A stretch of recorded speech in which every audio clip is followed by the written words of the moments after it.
and gentlemen, let's present the most fascinating fashion show. So please everyone enjoy the show. अरे इथं tsunami आहे हमरे के लपेटली ई कैसन किया तू हमारा के सूट ना करे राव टेस्ट कैसन बा रउआ कोनो लेके पसंद नहीं खावत हम किते पसंद बा का जाने कहाँ होई And now, here this year, a most beautiful girl.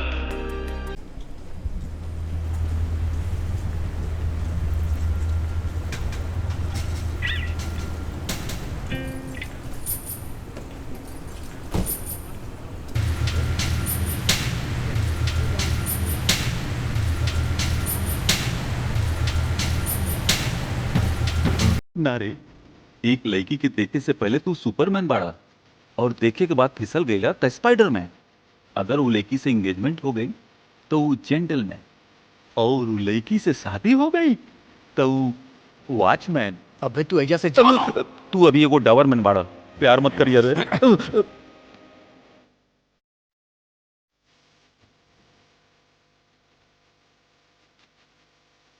Any second opinion, gentlemen? No. Good. बहुत सुंदर भी है ना। हाँ हमरा ही लड़की चाहिए। हमके भी यह लड़की चाहिए। गुरु यस बॉस। आप हमके ना बॉस, हमके लड़की कंपनी खातिर चाहिए बॉस। कंपनी खातिर बाद में, पहले हमरा चाहिए। हमरा वो चाहिए। Yes boss.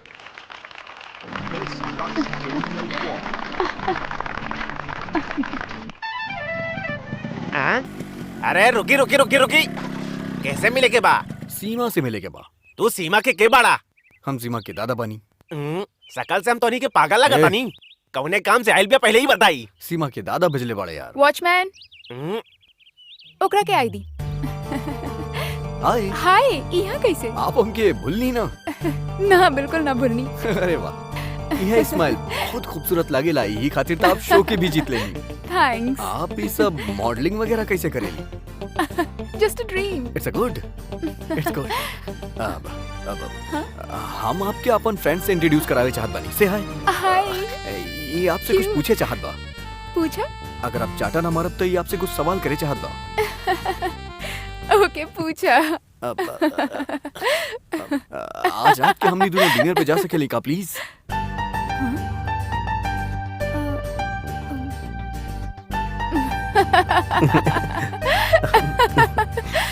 So? ओके चलो। Sir good morning sir. Good morning. Sir वो लड़की ड्रेस नहीं पहनत बिया। बिना ड्रेस के एक्ट करी का? स्विमिंग कॉस्ट्यूम पहने से मना करत बिया। हम देखो ओके सर।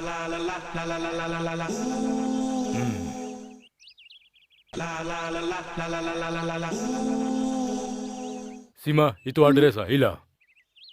बाकी के ड्रेस कहाँ बा? या रेडीमेड ड्रेस की एड बा बोलले रहला। यो रेडीमेड ड्रेस है, किंगडिंग रिंगडिंग ड्रेस जापान से इंपोर्ट कइले हैं। सॉरी सर, हम ही ना पहनब। आप हमरे बारे में सोचत का बड़ा? अच्छा स्ट्रक्चर, अच्छा बॉडी, पहनबो तो एकदम मस्त लगबो। सॉरी सर, हम ही ना पहनब। तो हम पहनम का? सब केहू पहन ले बा। के? उधर देखा, अगर तू ड्रेस ना पहनबो ना तो तारा के एड से निकाल दे। Stop it. क्या? सीमा के जवान ड्रेस चाहिए वो करा था। कौन हो रे तू? सर सॉरी सर, रउआ है हमको पता ना रहे। लाइट फिल्म बनावा था नहीं, ब्लू फिल्म ना।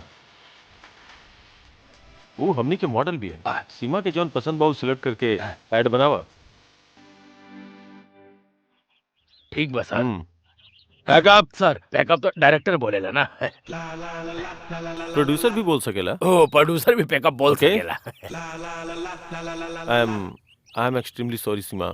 लड़कियन के गंदा नजर से देखे वाला के हम पसंद ना करेनी। Rascals, they don't know how to treat a lady. I am so sorry sir, हमारी वजह से शूटिंग नो कैंसिल नो हो नो गई। नो सर। कृष्णा। सीमा, कल वापस हमनी के मिल के वो एड के बारे में डिस्कस कर जाए। सर बट कल हमारे एगो पर्सनल काम बा। व्हाट? अ? Just joking. तो पर्सनल काम खत्म भइला के बाद हमने मिल के बात कर जाए। Thank you. सीमा तू हंसिल तो बहुत सुंदर लागेल मन करेला तारा देखत रही okay bye sir sorry Krishna bye ओ सुपर बॉस एक्स्ट्राऑर्डिनरी कमाल की एक्टिंग करनी आप तू जोन बोल हम हम जैसन सोच रहे नहीं उससे 2 कदम आगे की एक्टिंग करनी कमाल कर देनी लाजवाब मजा आ गई boss fantastic boss thank you कल मिले खातिर बोलले बानी कुछ पर्सनल काम बा कहलस यो अच्छा। ओकर कोनो बॉयफ्रेंड तना होई ना हाँ बा ना बॉस What? हम बानी ना बॉस हाँ? हम बानी बॉस गुरु बॉस कल सीमा के जन्मदिन बा हाँ? बॉस ओह ई बात बा का हम ओकर फुल बायोडाटा रट्टा मार ले बानी बॉस वेरी गुड अब का करे वाला बाड़े प्लान नंबर 2 कल का? सीमा के बर्थडे बा एक्स्ट्राऑर्डिनरी सेलिब्रेशन करे के पड़ी ओकरा हाँ। खातिर एकर जरूरत बा बॉस कितना शार्प बानी आप थैंक थैंक यू तू बॉस हमारा आदमी बड़ा हैप्पी बर्थडे मुखला अगला जन्मदिन तक तार शादी हो जाए के चाहिए कामा सीमा तोहरा से मिलल कोई आइल बा happy birthday to you happy birthday to you happy birthday Seema happy birthday to you Damn, many most happy returns of the day. Thank you One गुरु minute, please. Hey kids, come on. आ जाओ। का कैसन build up देत बानी ई सब का ये बा हमार बॉस कृष्णा के प्रेजेंटेशन बा उनके हमार बर्थडे कैसे पता चले देखी हमार बॉस कृष्णा केहू के पसंद कर लेवेले तो ओकरा बारे में सारी डिटेल्स निकलवा लेवेले दैट्स नॉट इनफ बेटा थैंक यू डार्लिंग वाओ परी के भी धरती पे जन्म हो खेला ई हम मान ले बानी आज आपके जन्मदिन पर ई उहे लिखले बन का ना हम निकले बानी व्हाट अरे जान आया वो बोले हम निकले बानी और कोनो सवाल बा का ई तो बॉस के तरफ से बा सीमा कृष्णा के ई हमरा तो कृष्णा हेलो सीमा मैनी happy returns of the day thank you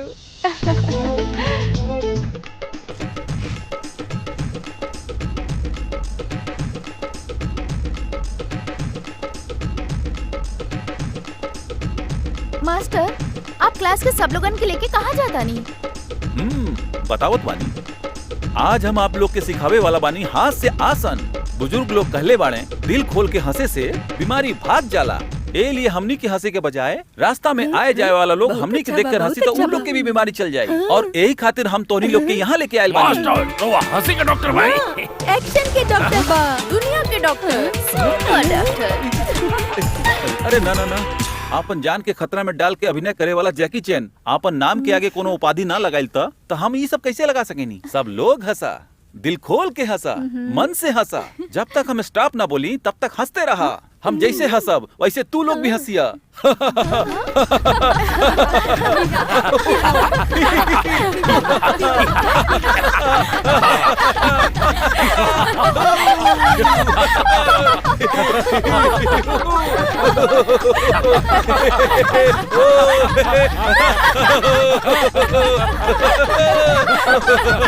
भाई राहुल बिटिया कौनो के साथ भाग गेल बिया और ई बात गुंडा दीना के पता चल गेल का बा तड़े? और उ सारी बात अपने लोगन के बता देनी उन नीचे खड़ा होके हमारा मजाक उड़ावत आनी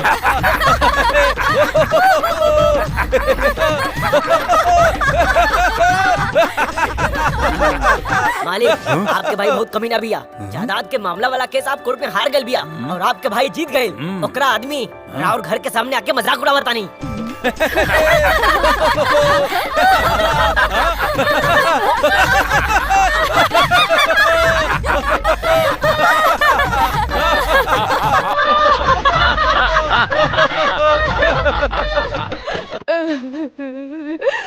वो भी कह रहो तड़े ते टीवी सीरियल देख के रोत रहले ऐसे तोर भाई टीवी बेच देला अब कह रहो तड़े पड़ोस में देख कहल बड़े का ना भैया हम और हमार फ्रेंड एक ही लड़का से प्यार करत रहनी ई बारे में हम वो लड़का के बतावनी लेकिन वो लड़का गीता से प्यार करत बाड़े लेकिन वो गीता ई बारे में सबके बता दी और हमके देख के सब लोग हंसी और सबके बता दे लग हम चप्पल से मारब कहाँ बाबू बता हमके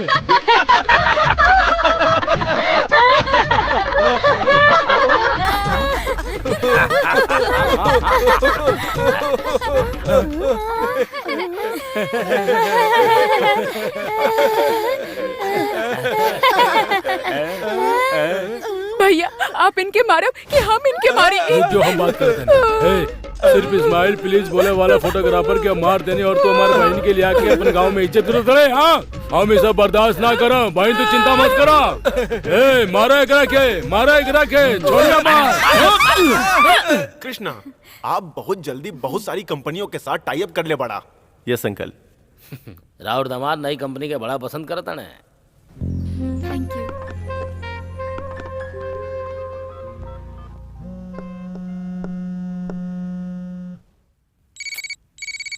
फोन बाजा मालूम बा तो और फोन आवता। आवेदा कोई जरूरी काम हो ओकरा के। अब सॉरी।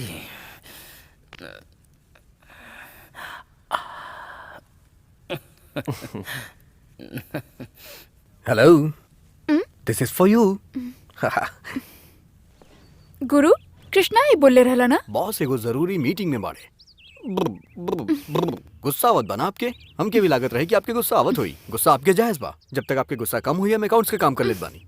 रास्ता में खाना खैनी 150 रुपया के। सीमा खातिर फूल खरीदनी 300 रुपया। एगो नकली फूल खातिर 300 रुपया। हाँ। अपना बॉस के पैसा ऐसे उड़ा रहे अरे बाप रे, का बोलता रू तू। हमके ऐसा इंसान समझे लू कि देखा सबके एक ही रेट कार्ड बा। अगर कोनो प्रॉब्लम होके तो कंप्लेन करे खातिर कंप्लेन बुक बा लिखा। Thank God. गुरु हम जे कृष्णा से पूछे चाहता नहीं वो तारा से पूछ सकेनी का। पूछता तू हमने से भी पूछ सके। हाँ। आप कुछ भी पूछ सकेली। ठीक बा, हम कृष्ण बानी और आप हमार गोपिका। बोला गोपिका। ओके आप हमरा बारे में का सोचेला। हम तो कुछ ना सोचता। ए सॉरी हम कृष्णा बानी। आप बहुत खूबसूरत बानी। I think get a fantastic figure. आप एक परी जैसन बानी। That's it. हमके पसंद करेला का। ये कैसन सवाल बा। अगर आपके केवल ना पसंद करे तो ओकरा पास दिल नहीं है। आप हमके कौन नजर से देखेला। तू हमके कौन नजर से देखी।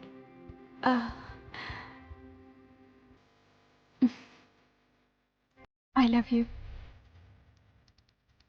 I love you. I really love you. ए ई गुरु बा की कृष्णा बा। ना ये हम बोलता नहीं। आई love you, I love you. ऐसे आंख से डरवा के बोलूं तो केहू का बोली आई love you, I love you, I love you, I love you, I love you. का तारू आई गुरु ये सब कृष्णा से बोलब सही रही का। सुपर ओके बा। लेकिन आज एजा कृष्णा ना आए। व्हाट। आई एम सॉरी, गुस्सा मत करिए। ई खातिर डीप ब्रीथिंग करा। आज पूरा दिन मीटिंग में बिजी बा। ई खातिर आज एजा ना आई। चाहता है इवनिंग में फोन करके बात कर सकेलू।